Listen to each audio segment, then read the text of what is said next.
The sun is 40 minutes from the horizon over the Strait of Hormuz when a rail-mounted launch frame hidden in coastal scrubland north of Bandar Abbas shudders once and spits a drone into the darkening sky. The drone is a Shahed-136, a slow delta-wing loitering munition that Iran's Islamic Revolutionary Guard Corps has been running across 3 different theaters. It costs somewhere between $15,000 and $20,000 to build. The engine is a small 2-stroke propeller unit, and the sound it makes, a distinctive high-pitched buzz, like a chainsaw dragged through the upper registers, is the only warning the crew on water will get before impact. The warhead is packed into the nose. The mission is simple. Find the carrier, dive into it, detonate. The carrier it's aimed at is holding station roughly 40 miles southwest of the Strait's narrows, turning into the wind to recover aircraft. She displaces roughly 100,000 tons. She's the most visible sign of American power projection in the Persian Gulf, and she's been sitting in this exact operational box for 11 days. 11 days of flight operations.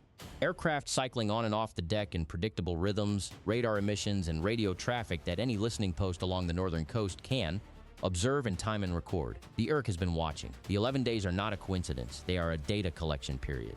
One cheap drone, one very expensive target, and the IRG launch crew, crouching in the scrub beside their vehicles, believes the math works in their favor. They are wrong, and they are about to find out exactly how wrong. Here is what most people get backwards about this kind of attack.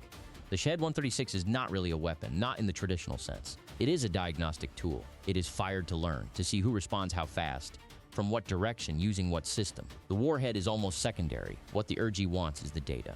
What happens in the next 6 minutes will give them a great deal of it, just not the data they were hoping for. To understand why that drone never had a chance, you have to understand what is already in the air and in the water before it leaves the rail. The Strait of Hormuz is, at its narrowest, roughly 21 miles wide. Through that gap passes somewhere between 15 and 20% of the world's total petroleum supply, close to 17 million barrels a day, on a normal transit. That single number is why the United States Navy has maintained a continuous presence here for decades. It is also why Iran's strategic thinking around the strait is so layered, so deliberate, and so dangerous.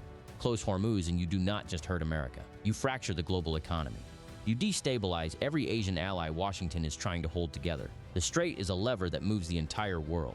The carrier task group sitting off Hormuz on this particular evening is not there by accident. It is there because intelligence assessments over the preceding 72 hours flagged elevated IRG activity along the northern coast, increased vehicle movement near known launch positions, anomalous radar emissions, the kind of signals pattern that analysts have learned to read as a clock ticking down. The task group commander knows something is coming. He does not know exactly when or exactly from where, but the air picture has been sanitized. The defensive layers are hot. The outer layer belongs to the guided missile destroyer riding the carrier's starboard quarter.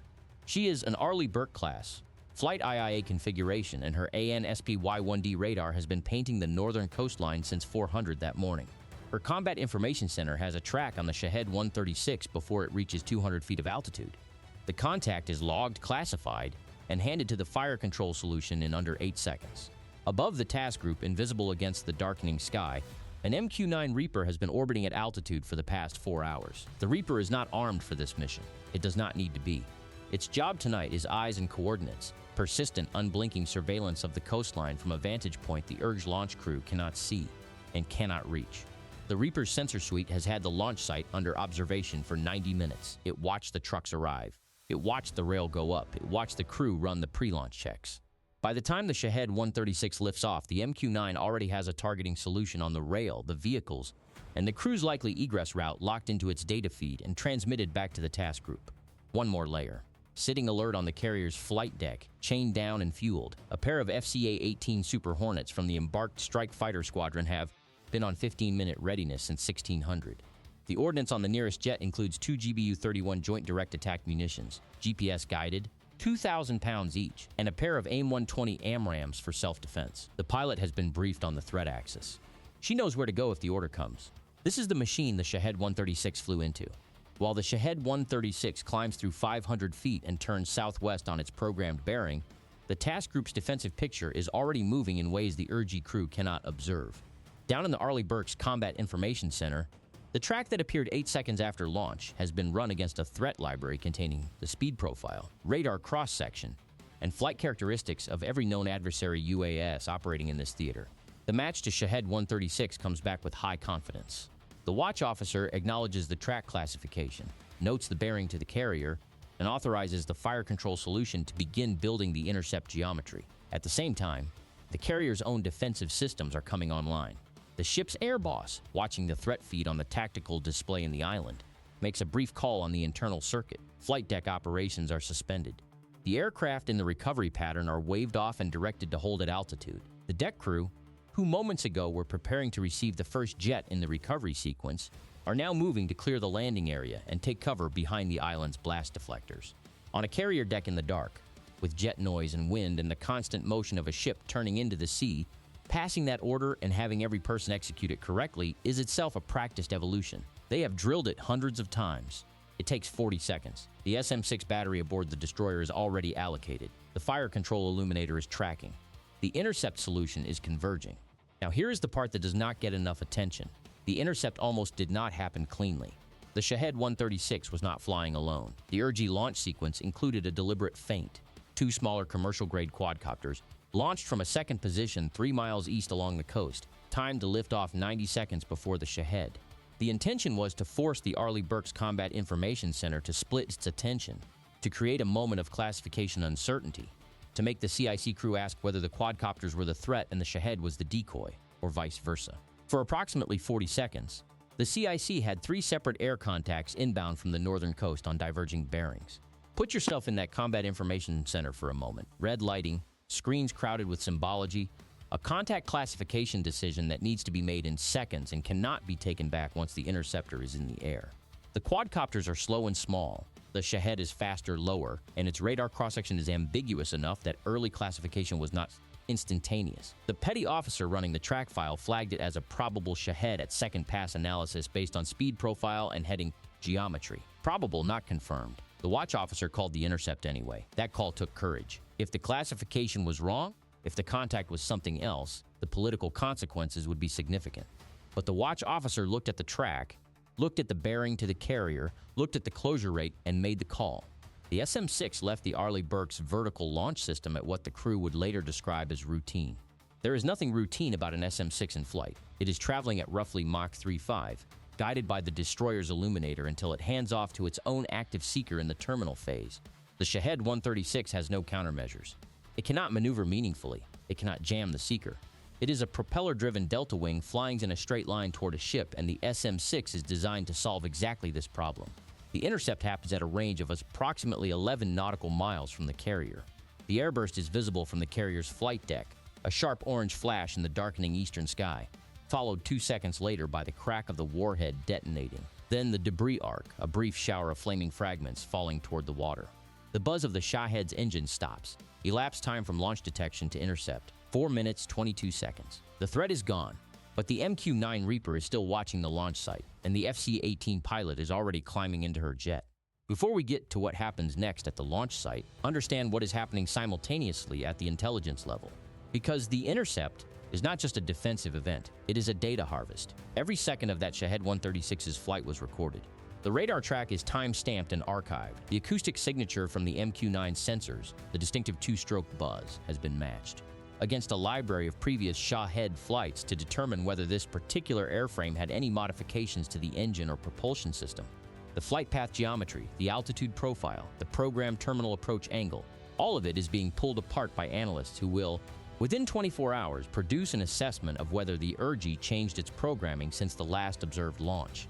Even the feint, the quadcopters, their timing, their separation distance from the main threat axis is being broken down to understand whether this was a new tactic or a variation on a previously observed feint sequence. The IRG thinks it learned from this engagement. It did. So did the people watching it. Now here is what nobody in the Irgi launch crew anticipated. The response was not going to stop at the intercept. American doctrine in this theater, refined through years of confrontation with Irgi provocations, holds that a launch event is not just an incident to be defended against, it is a targeting event. The moment that Shahed left the rail, the launch site became a legitimate military objective, and the Reaper overhead had been building the targeting package for over an hour. The coordinates are already in the system. The MQ-9 sensor feed is being watched in real time by strike planners both aboard the carrier and at a command element ashore. The kill chain is not a process that has to be initiated after the launch. It was initialized the moment surveillance identified a credible threat assembly at the site. The launch simply closed the last gate. The FC-18 Super Hornet is catapulted off the carrier's waist catapult at approximately the same moment the SM-6 destroys the Shahed defensive. Intercept and offensive response running in parallel, not in sequence. The pilot climbs to her assigned attack altitude, checks in with the Reaper's data link, and receives the updated targeting solution. The launch rail is still standing. The support trucks are still there. The crew is moving. The Reaper can see them running toward the vehicles. The ingress takes less than 90 seconds. What the Irgi crew does not understand, and what makes the next 2 minutes so devastating, is that the FCA-18 is not flying to the coordinates of the drone launch. It is flying to a target box that the Reaper has been refining for 90 minutes, a box that includes not just the rail, but the fuel and maintenance vehicles, the generator truck, the communication relay unit, parked under camouflage netting 40 meters east of the rail. The Reaper identified all of it. The JDAM knows all of it. The GBU-31 is a 2,000-pound general-purpose bomb fitted with a GPS INS guidance kit. It does not care about weather, smoke, or darkness. It flies a predetermined ballistic arc calculated at release and steered by tail fins that make tiny corrections all the way to impact. The circular error probable. The radius within which it will land 50% of the time is roughly 5 to 8 meters against a fixed target with a good GPS solution. The Reaper had been building that GPS solution since well before the launch. The FCA-18 releases both GBU-31s in a ripple sequence, approximately 0.5 seconds apart, from a standoff altitude that keeps it well outside the threat envelope of any man-portable air defense the ERG crew might be carrying. The first bomb hits the launch rail assembly. The second hits the generator truck and the fuel vehicle parked beside it. What happens next is not subtle. The fuel vehicle goes up first, a secondary explosion that the MQ-9 sensor feed captures in full detail, a rolling orange fireball that expands and then collapses into a column of black smoke visible for miles. The launch rail, constructed from welded steel tubing, is shredded. The communication relay unit, hit by fragmentation from the second bomb, stops transmitting. The generator truck is overturned and burning. The ERG-C crew, those who are not already down, are running. They are running toward their support trucks. The support trucks are still intact. The FCA-18 strikes were precision weapons aimed at the high value. Equipment, not area bombardment. The trucks are the egress route. The crew knows this. They are sprinting. The A-10 Warthog arrives 2 minutes and 40 seconds after the FCA-18's bombs detonate. The A-10 Warthog is not a precision surgical instrument. It is a close air support aircraft built around a GAU-8CA Avenger rotary cannon that fires 30mm depleted uranium rounds at approximately 3,900 rounds per minute. The A-10 was designed to kill Soviet armor on the Central European plain. It is extremely good at killing trucks. The Warthog makes 2 passes over the target area. The first pass with the cannon, walking a line of 30mm impacts across the 2 support trucks the ERG crew was sprinting toward. The second pass puts a pair of AGM-65 Maverick missiles into the remaining vehicle concentration and anything still burning that constitutes a functional asset. The distinctive sound of the GAU-8, a low, flatulent burst that takes a moment for the brain to process as a weapon, echoes across the coastal scrubland and out over the water. When the A-10 breaks off and turns back toward the carrier, the launch site is a cratered field. The rail is scrap. The fuel truck is a blackened hulk. The support vehicles are either destroyed or abandoned. The communication relay is silent. The crew that launched one Shahed-136 drone is gone, scattered into the scrubland, moving on foot, no vehicles, no communication, no way to report what just happened through official channels for some time. Total elapsed time from Shahed launch to end of A-10 follow-on, 6 minutes, 8 seconds. Let's look at what that exchange actually costs. The ERG-C expended one Shahed-136 drone, approximately $15,000 to $20,000 in material cost, plus the labor and logistics of assembling the launch site, positioning the crew, conducting surveillance of the carrier, and running the pre-launch sequence. Total investment somewhere between $50,000 and $80,000. The United States expended one SM-6 interceptor, approximately $4.1 million, plus the operational costs of the FCA-18 sortie, 2 GBU-31 JDAMs at roughly $30,000 each, and the A-10 follow-on with 2 AGM-65 Mavericks at roughly $170,000 apiece. On raw dollar terms, the U.S. spent approximately $5 million to respond to a $50,000 provocation. The ERG-C strategic communications apparatus will note this immediately. They will say, "We made America spend $5 million. We forced a carrier to maneuver. We demonstrated that our drones can reach across the strait." Here is what they will not say. The launch site is gone. The rail is gone. The crew is gone. Every asset they positioned on that coastline, weeks of preparation, logistics, pre-positioning, was consumed in 6 minutes. The next crew that tries to set up on that stretch of coast will do it knowing that the Reaper never leaves, that the FC-18 is always on alert, that the response time is measured in minutes, not hours. The cost asymmetry cuts both ways. And the way it cuts hardest is the one the IRG does not advertise. Think about what it took to build that launch site. The crew did not simply drive up one afternoon with a rail on a truck and press a button. The pre-positioning timeline for an operation like this runs weeks, not days. Someone had to survey the site, confirm sightlines to the coast, verify that the radar horizon from the carrier's position created a usable approach. Corridor for the Shahed. Someone had to arrange fuel storage and the generator supply. The communication relay had to be tested against IRGC command frequencies to confirm it could pass real-time updates on the target's position. The quadcopter feint package had to be staged, tested, and rehearsed at a separate location. All of that preparation, all of those man-hours, all of that operational security maintained over weeks of positioning, reduced to a crater and a column of black smoke in 6 minutes. What is striking about this engagement is not the technology. The SM-6, the JDAM, the Reaper, these are all known quantities. What is striking is the compression. 6 minutes from launch to a cratered field is not an accident of circumstance. It is the product of a persistent surveillance architecture, a pre-authorized strike chain, and crews who have trained this exact scenario to the point where every decision point has already been rehearsed. The IRGC did not encounter a reaction. They encountered a system that had been waiting for them. Now here is the part of this story that should sit with you. The Shahed-136 that was fired at the carrier that evening had a 0% chance of reaching its target. Not a low chance, 0. The Intercept solution was locked before the drone reached 50 feet of altitude. The SM-6 was already being allocated. The outcome was determined before the IRGC crew finished their pre-launch checklist. So why fire it? After going through the pattern of IRGC provocations in the Hormuz corridor over the past several years, one detail keeps surfacing. The attacks that seem most reckless, the ones that look on the surface like pure miscalculation, are almost never miscalculations. They are probes. They are structured to generate data about American response architecture. Which platforms respond, from what bearing, using what systems, with what latency. One cheap drone trading for a response that illuminates the entire defensive picture is not a bad trade for intelligence operation. It may be the whole point. The question is not whether the IRGC knew the drone would be intercepted. They probably did. The question is what they learned from watching how it was intercepted and from the subsequent strike on their launch site. Did they want to know which Arleigh Burke would respond and from which bearing? Did they want to confirm the SM-6 allocation procedure? Did they want to see whether the FCA-18 response was pre-authorized or required a chain of command approval that introduced delay? Think about the signals intelligence picture from the IRGC side of this engagement. They lost the drone, they lost the launch site. But in those 6 minutes, their listening posts along the coast were recording every radio transmission they could intercept, logging every radar emission they could detect, timing every observable event against their own clock. The frequency the Arleigh Burke used to pass the intercept authorization. The interval between the SM-6 launch and the FCA-18 catapult shot. A gap that tells you whether those two events were sequenced by the same command, node, or coordinated between separate authorities. The bearing from which the A-10 arrived, which tells you something about where it was holding and how far out the task group supporting aircraft orbit. None of these are decisive intelligence breakthroughs on their own. Assembled together over dozens of observed engagements, they build a picture. Here's the read that will probably get pushed back.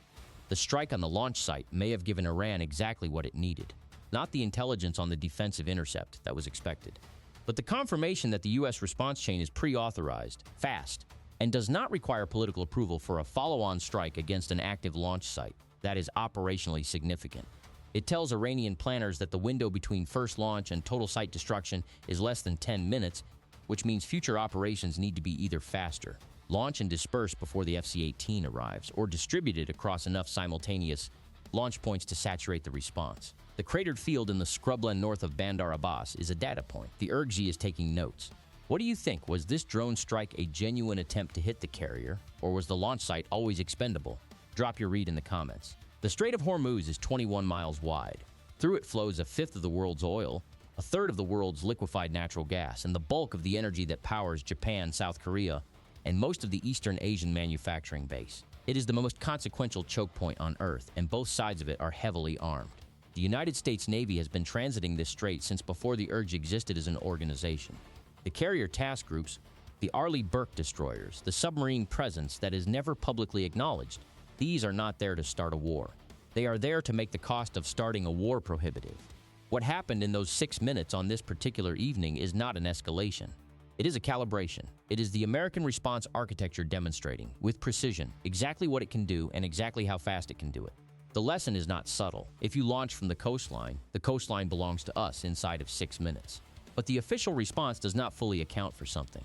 The Jerkchi has been operating in this theater for decades. They absorb these lessons. They adapt. The Shahed-136 that flew toward the carrier tonight was the third generation of a design that first appeared in a cruder form years ago. Each iteration reflects lessons from observed intercepts, the swarm tactics, the feint and main attack sequencing, the pre-positioning of distributed launch sites across a wide coastal arc. All of it reflects an organization that takes its after-action analysis seriously. The next provocation will not look like this one. It will be faster. It will be more distributed. It may arrive from multiple bearings simultaneously, with more sophisticated feint packages designed to stress the classification system harder.